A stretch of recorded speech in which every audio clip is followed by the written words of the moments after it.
Hi, this is Destry LeBrun from the Empowerment Parent Resource Center based in Pensacola, Florida. We are a resource center for families who have members that have special needs, diagnosed disabilities. Today I'd like to show you an interview done by Ginger Manley, who works at FND. That's Family Network on Disabilities. You can find them at fndusa.com. The project she works on is called POPIN, Parents of the Panhandle Information Network.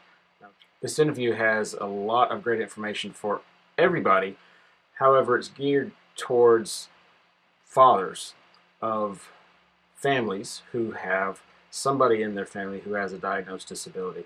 There's a lot of things that Michael has done that he would have done differently had he known a little bit more, been a little bit more educated, and maybe had a little more experience with people with disabilities. He didn't know what to do. So that's why this interview has been created to give a heads up, if you will, to fathers who find themselves with a family member who has a disability. He's very encouraging. He has a lot of encouraging words, a lot of encouraging life experience that he has gone through that he would like to share with you. He has some practical ideas that we know will be helpful to you. So take a look, and at the end, if you'll come back and fill out a survey for us to let us know what it is that you'd like to see us do next in this medium, so you can educate yourself and perhaps educate others about how to be a better advocate, a better family member, a better life coach for your family, and especially for the person in your family with a special need. Thanks. We hope you enjoy. Good afternoon. Thank you for joining me for another Facebook Live with Poppin. My name is Ginger Manley, and I am a parent trainer for FND, which is the Family Network on Disabilities. And the program that I'm with is Poppin, which is Parents of the Panhandle Information Network. And today I'm going to do a little bit something different. I'm going to do an interview called Dadvocate, and I have the pleasure of getting to interview someone that I very much enjoy talking to every time I get a chance to do that. Michael Collins is joining me today. And Michael, I'm going to go ahead and just let you introduce yourself. We have a lot of things in common we discovered.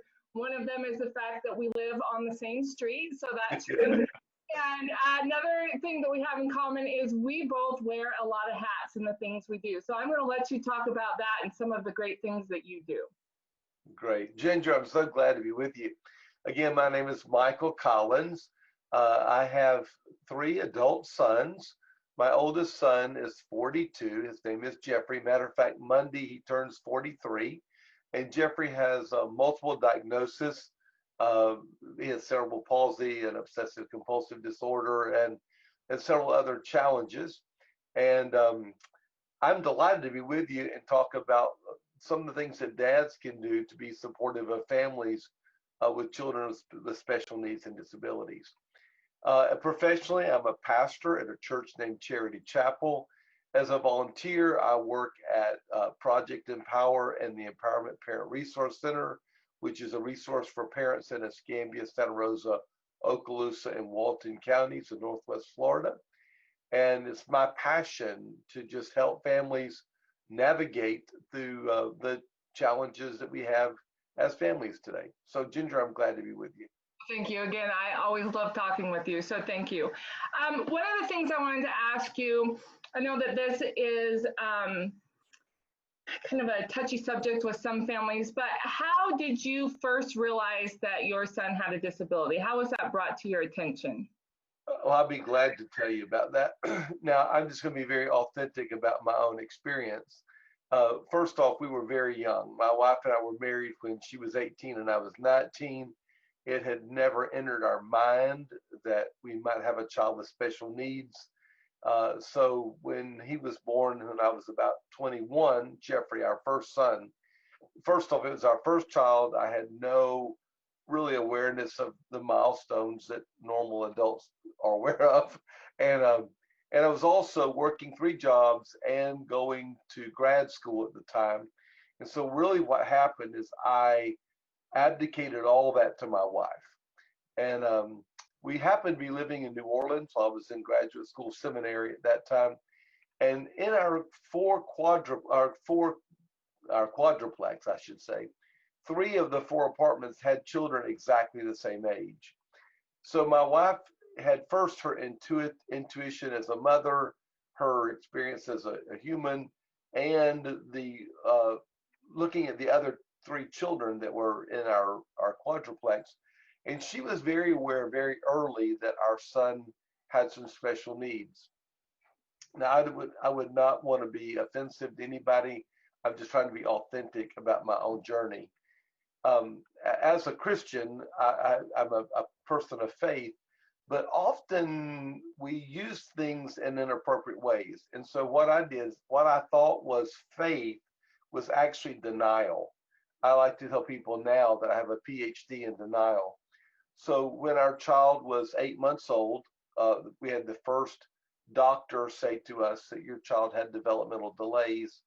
And I completely rejected, I've absolutely completely rejected that diagnosis. My assumption was he was fine, he'd just grow out of it. Developmental delays at that time meant to me that he'd be better later.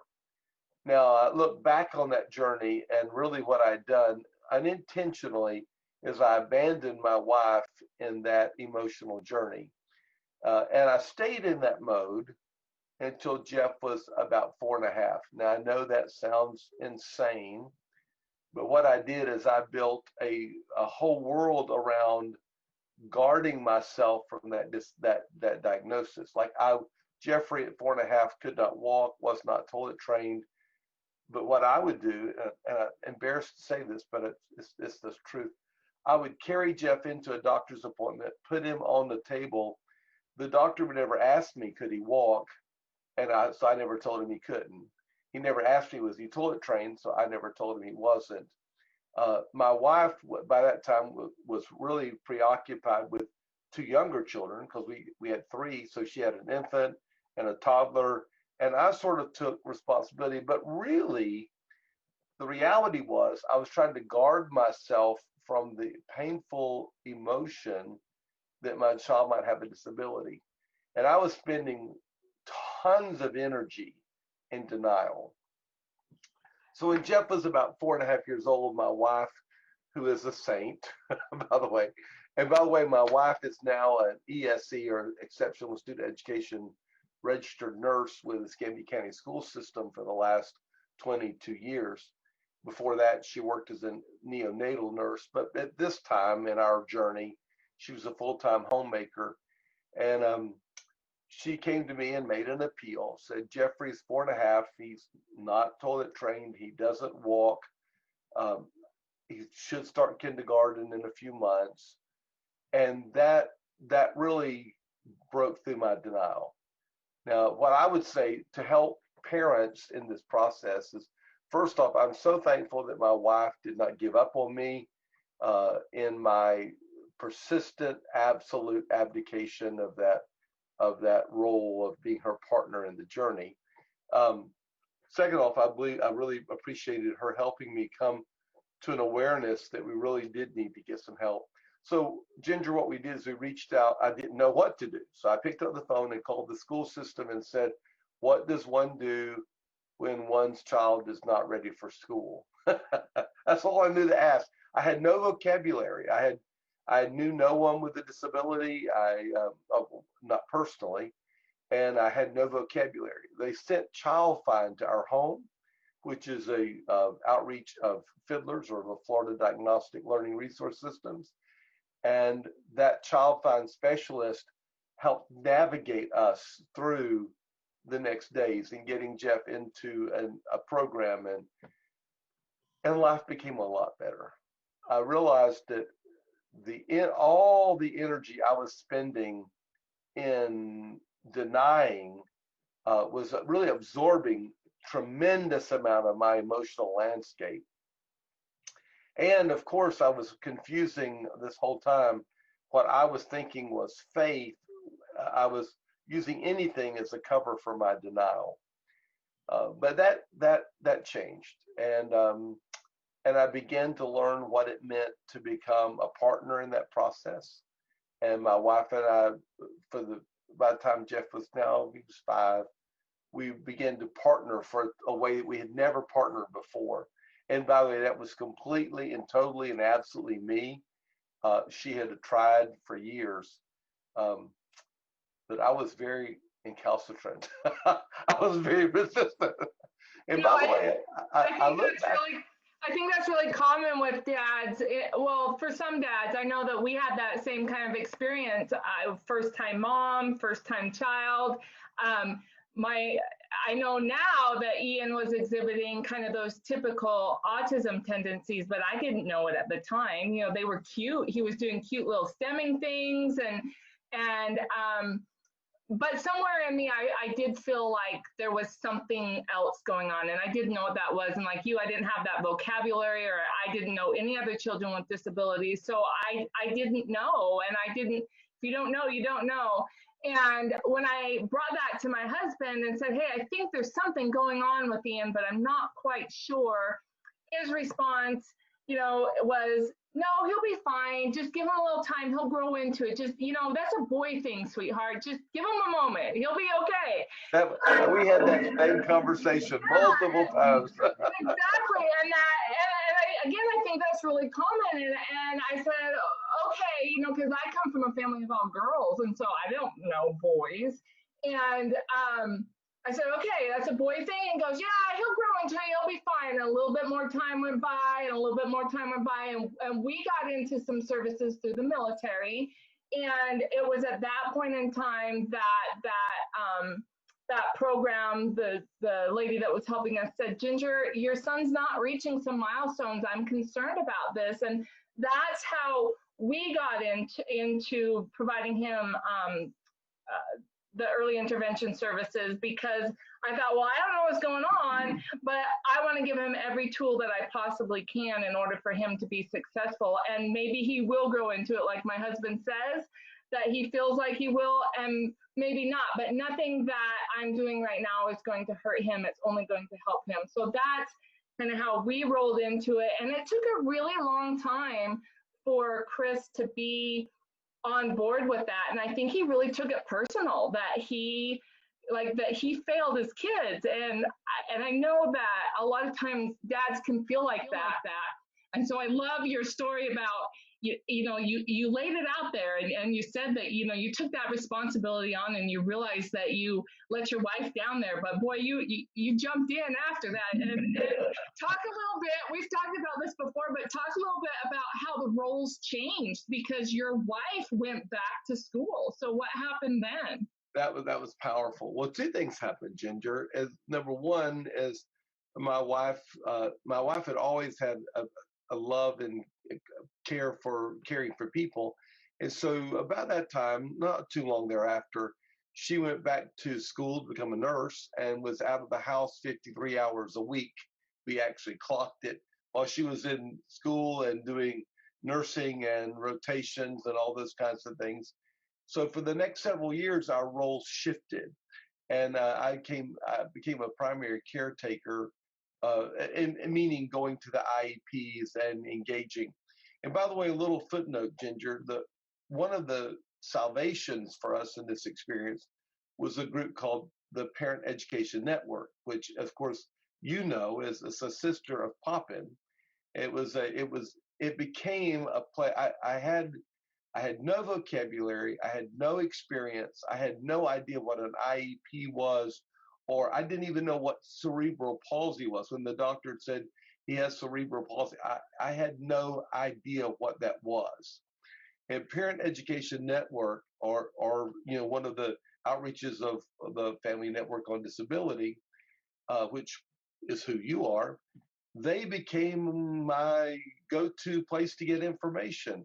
And I had insatiable desire to learn, because I knew I was way behind the curve. And one thing I want to say to fathers and everybody, you can learn, you can grow, there is information available. Matter of fact, there's lots of information available. But of course, you said it well, what you don't know, you don't know. And so I needed someone to kind of coach me and help me and direct me and guide me in that journey. So my wife and I, we started partnering, obviously, much better in the parenting. But I kind of stepped into it because my wife, when she got out of nursing school, went into an 11 to 7, 11 at night to 7 in the morning work shift. And what that did is it actually thrust me into, which was actually the mercies of God, because I needed some of that push. I was one that went to the IEPs because she was asleep. She was working at night, sleeping during the day. Necessity is a wonderful motivator. Yes, it is. Yes, it is. But I wouldn't trade that for anything in the world because I jokingly say I have a PhD in denial, and it was like learning an entire new language. And it's like you've probably heard that story. It's like planning a trip in Italy and getting off the plane and you're in France. And I thought about what it was going to be to be a father, and we had completely different challenges than I'd ever imagined. But I was able to learn. And the real strong message to me is there were a lot of people that they were there to help me. If I just allowed them, if I said humbly, I need to understand this. Can you help me? Where can I go for information? And so now this has been, it really ages me. I'm 65, so I tell you, this was like in the early 80s. Jeffrey was, most of his care was at Shriners Hospital in Tampa. So at that time, back then, we did not have a lot of the resources we have in Pensacola. So we were regularly going back and forth to Tampa for medical care. And basically, it's been an interesting journey. We had an amazing elementary. Our son went to home elementary school here in Escambia County, and at that season for us, the staff was just phenomenal. They helped us so much. So Jeff went to home elementary school.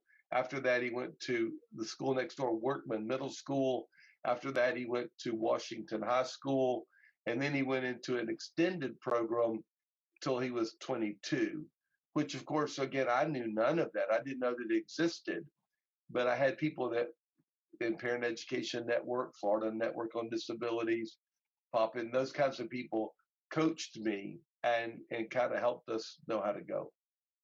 You know, and we all do have a different journey where we start, where we have to go, what we have to learn as parents and as advocates for our children. And, you know, there is so much because we have to learn those things, but we have to become experts on disabilities as well. We have to know what, you know, our children need and how they communicate with other people and how they learn. And these are all things that we have to learn on the fly, and we have to, you know, we are all fortunate, and I love that you said that you had so many people that were willing to help, and I know that we all have that. So whether we're utilizing resources like the PTI, which is POPIN, or the Family Network on Disabilities. You talked about Child Find, which is an amazing program, and what they're tasked to do is they are responsible for finding children that need special education services, and then they help fit that together and provide that. We talked about your program a little bit, what you're involved in, and Project Empower. And that's here in the area that we're in. That's another resource that's available to parents. You know, and utilizing those and utilizing the people that we come across. I can't tell you how many times I've been out in the grocery store or at church or at a meeting or on the military base or just somewhere, and I've said something about my children or someone has seen my child, and I've just started a conversation, or at a therapist started a conversation, and somebody has heard me and they've come up to me and they said, "Hey, I heard you talking about this, and I've had this experience." And then we start that communication and that networking, and whether I'm able to teach them something or more often than not, they've taught me something in my journey, that's a really important thing for us to do, is to utilize each other and utilize the knowledge that we have as parents, because there is such a plethora of information out there for us to use, but we don't know it if we don't, communicate with each other, and we'll get what we need that way. I feel strongly about that. I do too. There was a woman in my world, she's my friend now, but probably 1981, 82, 83, Joanne Scaturo, who taught me one of the first baby steps I ever took, which was tremendous for me. She said, Mike, as the parent of Jeffrey, you are an equal partner. Because I felt so intimidated. I was with people who would throw out acronyms all the time. I mean, simple things that I know now, like 504 and IDA and IEP. So I found myself feeling incompetent. And by the way, I want to speak from a man. One of the biggest challenges for men is we don't like to feel incompetent. And so what we do is we move away from things that exacerbate our sense of incompetence. And Joanne Scaturo, I say this because people can give a building block that is essential in sometimes just a sentence. Mm-hmm. And Joanne said to me, you're an equal partner. Another word she gave me, which transformed my life with Jeffrey, is while Jeffrey had all these people, support coordinators and physical therapists and occupational therapists and language therapists and adaptive PE people, I had a new title. I was not only Jeff's father, but I was Jeff's lifetime case manager. I started introducing myself as I'm Michael Collins and I'm Jeffrey's lifetime case manager, because people were coming and going every year. I mean, different teachers, different therapists, different schools. And I realized that even though I was not as versed in the vocabulary, nobody knew my child better than my wife and I. Absolutely right. We knew him inside out, upside down. We were there from the day he was born till next Monday. He'll be 43 years old. We knew what he ate, what he didn't eat, what he liked, what he didn't like, what triggered him, what didn't trigger him. We knew his learning styles. We may not always have the professional verbiage or language. And one of the things I'd say to parents today, I want you to say to yourself, I am my child's lifetime case manager, and I'm an equal partner. No matter where you are on your journey, you're not diminished because you don't have a title or you don't have maybe the right vocabulary. I won't say the professional vocabulary. Nobody has your child's best interest more than you do. And that is a powerful gift. And as a father, I found that my engagement was, first off, critically important to my son's success. It was vital to my wife's emotional well-being. Just to be able to have a partner that it wasn't that I was ever mean or bad. And it wasn't that I was physically absent, but I would think I was sometimes emotionally absent. My wife said to me something that changed my life about 35 years ago. One day when she was kind of venting a little bit, and I was telling her what she ought to feel and what she ought to think. And she said, what I need is your shoulder, not your mouth. And I realized that what she needed was someone to understand her. I didn't have to fix it. See, as a father, I felt like my job was to fix, or a husband to fix things. And I wasn't able to fix this.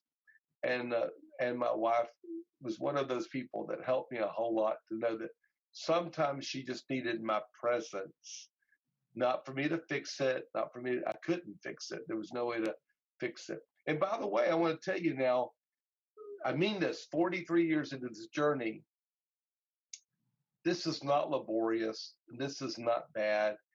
And Jeff is a joy. I mean, I literally just had lunch with him 15 minutes before this interview. He adds so much to my life, and he's such an important part of our family.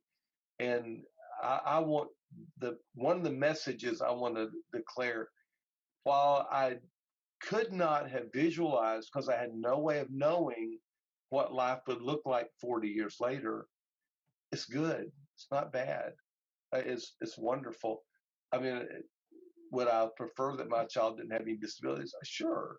I'd prefer that he was flourishing with no challenges. But the reality is, we all have special needs, and we all need extra grace sometimes. And Jeff has taught our family so much and been such a gift to us. And 40 years into that journey now, I can say I'm very thankful for where we are. Well, and I'm very thankful for you and for the message that you're sharing, because, you know, that first of all, I love lifetime case manager. I'm going to see if I can get that on my business cards, because that is the best right there. And, you know, you're right. As parents, we never expected that this is where we would be with our children, and we don't want them to have to struggle. And it's hard to watch, and sometimes it's hard to be part of.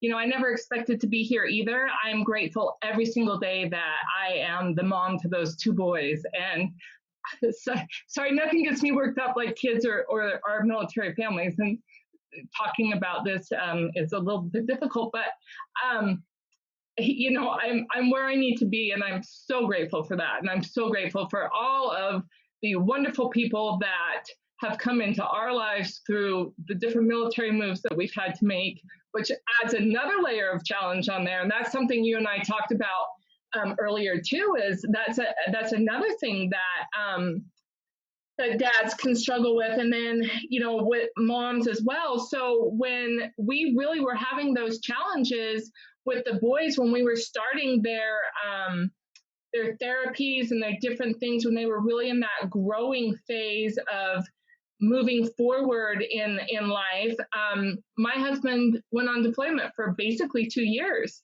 So I'm in San Diego with two boys with disabilities. I'm alone. I have no family. And he did back-to-back deployments. And so that was a huge challenge for me personally, for the boys, as a family. I know he hated leaving us. That was so difficult for him to, you know, have to leave and not be able to participate and to be there to support me as much as he wanted to. He said a lot of times, I don't know what to do, but I wish that I was there to be able to help you. And that is something that I know that other families struggle with, because when he left, the boys' abilities and what they could do were about here. And when he came home, you know, essentially 2 years later, I mean, he popped in and out. He was home for a month here, a couple weeks here, kind of thing. But he did do back-to-back deployments. So when he came home, they were here when he left, and then they were here when he came home. And so he saw this huge change in the boys and their abilities, but he missed all the steps that it took to get there. And he wasn't able to be part of that. And I think in doing that and not seeing everything it took for them and for me to get them to where they were, he kind of tended to back off. And you know, he would tell me all the time, he's like, well, I don't want to mess up what you're doing. And I'm afraid to do anything wrong. I don't want to mess everything up. And so I guess my question for you is, what would you say to dads about that, about being worried about messing things up or not being involved? Because you've talked so much about that you didn't know, but you jumped in and you know, all the things that you did. What would you say about that, or what advice would you share? Well, first off, everything you just said, I totally agree with completely. That every family has unique stresses. For your family, it was your husband's deployment. For our family, it was my wife going to school and then going to work 11 to 7, and that sort of changed the whole dynamics of, you know, she was asleep when the boys were up, and, you know, we were, all that kind of stuff. The first thing I'd say is, don't be afraid. There's now, by the way, I'm using some faith language because that's who I am. For every journey that we have, there is a grace and a provision for that journey. And I believe that we need to know that fear is not going to help us. Anger, fear. Matter of fact, I didn't say this, Ginger, but one of the things that happened a lot as I was early in our journey is I would manifest anger, and one day it hit me like a brick that the anger was really a manifestation of my fear. And then, by the way, I didn't throw things or hit things, but I mean, I knew inside that I was angry. And really, that anger became a signal for me of what I was afraid of. So I would say, you're going to make mistakes. Everybody's going to make mistakes. Nobody's perfect. Now, that doesn't, we want to do our best. We want to give them the best we can. But if we let the fear of making a mistake cripple us, we're going to miss an opportunity. So I would say you engage and you learn and you be humble. And by the way, Pam and I said this to each other 1,000 times in the first 10 or 15 years. I'm on your side. I'm with you. I'm your partner. Because sometimes you'd get either one of us would get frustrated, and we would need to kind of get back into sync with each other. Ginger, along that line, I don't know if this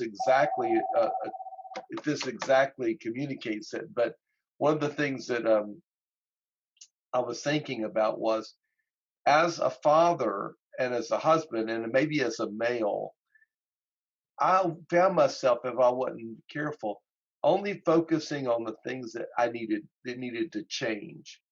And I think it might have been Joanne Scatura, one of my early mentors, said to me, "What can Jeff do?" And she began to coach me to think in terms of what we've learned to call as our family, the islands of normalcy. Because like Jeffrey, who cannot add 7 plus 3, can tell you 300 phone numbers from memory. While he doesn't have the capacity to add numbers well, his memory is phenomenal. It's almost like a savant. He can tell you who I had dinner with 4 years ago, what they wore, and what we ate for dinner, because his memory is very, very, very super well developed.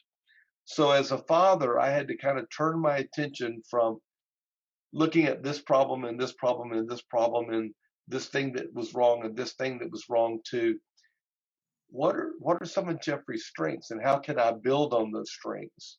And again, I'm just being very transparent with you and our viewers today. What Jeff needed from me the most is he needed me to love him and to be engaged with him and to be part of his journey. He didn't need me to be a savior or perfect or know the answers or have the right vocabulary. What he needed a dad. And every one of us can take that role as mother or father or grandmother or grandfather or aunt or uncle or whatever the role we have with our loved one, and we can live that. And don't be afraid. By the way, you are going to be afraid, but don't give in to that. Renounce it. That's what I would say. Let go of it. Embrace that. Where you are is you have what you need for this journey right now. And one of those big things is just to love your loved one with and I don't mean love them so that you enable them to have learned incompetence. What I mean is genuinely love them, which means let them grow, let them make mistakes, let them learn, let them be all they can be. So, I love that you said that, because I was thinking when you were talking that, we had to alter our lives as well, and we had to alter our perception of things. We don't have this, perfect from the outside looking family. We have a perfect family, and my boys are amazing, just like your sons are. And my two can do some things that, I'm a smart woman, and I tell you, those boys blow my mind more often than not. There's so many times I'm like, what did you just say? And I have to look it up, and I think, well, how did you even know that?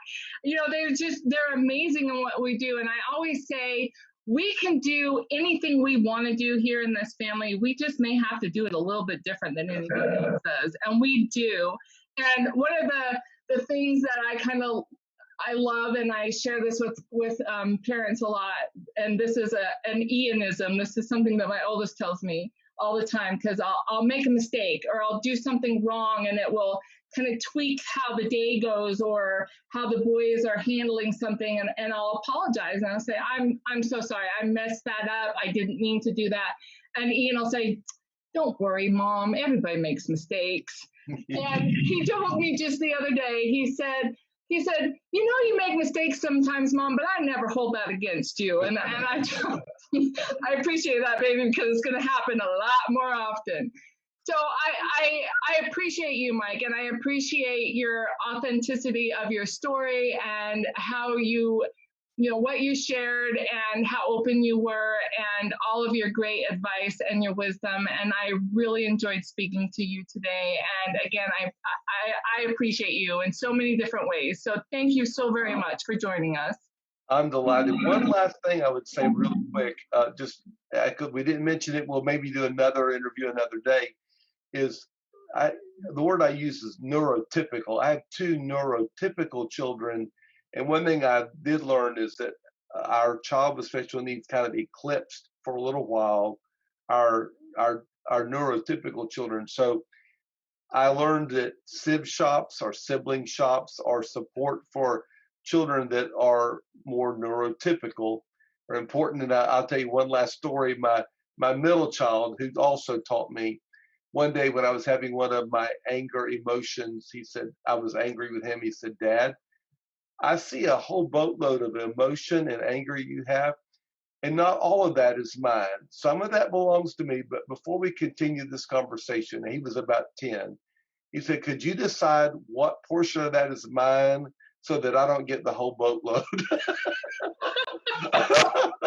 So just a little footnote for another day.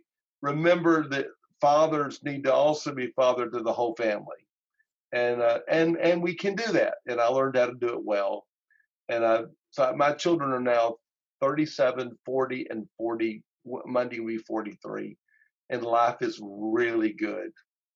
Well, and maybe before we leave, one last question I'll ask you is, what maybe is a recommendation you have to not just dads, but all parents about self-care and support and utilizing those supports that we have within our community and within our family, because we do need that. It's really difficult, when you have multiple children and children with disabilities, and as you said, neurotypical children, just children alone, and then adding a disability to that, it's hard a lot of times to separate out that parent of who else you are, because we have so many pieces of us. And I used to get to travel all the time, and I loved that couple days where I wasn't at home because I got to be just Ginger. I wasn't Ian and Caden's mom. I wasn't, all the other things that I do. I was just Ginger, and I got to have that moment, and it was a huge thing for me, and my life has changed, and I don't get those anymore. So I've had to shift and do some different things. But maybe what are some suggestions you have, or what have you done yourself, or what would you advise other parents to do in life with that? First off, Ginger, that is a profound thought. And I would first say that self-care is critically important, that we have to learn to get it in wherever we can get it in little pieces. You're not going to have a whole week off or 3 weeks off, but you can have something that brings pleasure and joy. And I'll tell a quick story. How my wife got in nursing school was, I noticed that people would always say, I heard it 1,000 times, this is Jeff's mother, or they say, this is Mike's wife. And I'd say, and she has a name, her name is Pam. And we call her, and say, okay, Jeff's mom, would you come over here? And it began to really bother me that people either called Jeff, her Jeff mom, or the preacher's wife. And so I told Pam, I said, I want you to go do something where people call you Pam. They don't call you Jeff's mother or Mike's wife. And that's when she went back to school. She had already been in school for 2 years previous before we had children. And I said, go somewhere when they call the roll, they don't say, Jeff's mom, are you here? So now in our journey, I had lots of places where I had an identity outside of just dad. Yeah, I was a pastor and I was a volunteer and I was the board of this ministry or the board of that thing. But my wife, particularly, it became just mom, just mom, just mom. Well, she was just mom and Ben's and Matt's and Mike's wife, but she was also always Pam, who, by the way, is my favorite person on the planet. And and so one of the things that we had to do is it became very healthy for her to find a place that people talk to her as a person. I know that might sound weird, but if you're not careful, you can get into caring for everybody else all the time and not caring for yourself. And I don't want to beat this to death. I'd love to think maybe later we talk about self-care, but you nailed it, Ginger. Self-care is so important because we have to think in terms of the 20 and 30 and 40-year journey. It's not just till next Tuesday. I think for a while I always thought, well, I can get through once I get over this hump, I'll be able to do that. Once I get over that hump, I'll be able to do it. But the truth is I had to learn to do self-care all along. So hopefully that's helpful. It is. And again, thank you so very much for your time. I really did enjoy this. And I look forward to seeing you in person again soon. And we definitely need to have another conversation. So hopefully we can do this soon. Well, thank you so much for POPIN and FND and all that you do to support families. I believe that you're the kind of people that help us as parents make it through the day and do it successfully. Thank you. Well, thank you, Mike, because I truly appreciate all that you do as well. So thank you very much. Have a great day. Thank you. This is Destry LeBrun with the Empowerment Parent Resource Center again, hoping that you enjoyed the interview that you just saw. Hey, let us give you a hand if you have any questions about special needs resources in the community. Escambia, Santa Rosa, Walton, and Okaloosa. We'll be glad to do the footwork for you to find out if there's anything available that can help make your life a little bit easier while you're raising a special needs child, or if there's a special needs young adult under the age of 27 in your home. We have resources for them too, or we know about resources for them in the community. So give us a call at 444-8554. That's 850-444-8554. Look on our website, eprcnwfl.com. You can also look us up on Facebook, Empowerment Parent Resource Center. Hope you enjoyed the interview, and please let us know if we can give you any assistance at all. It's free, and we'll do it with a smile. Thanks. Bye-bye.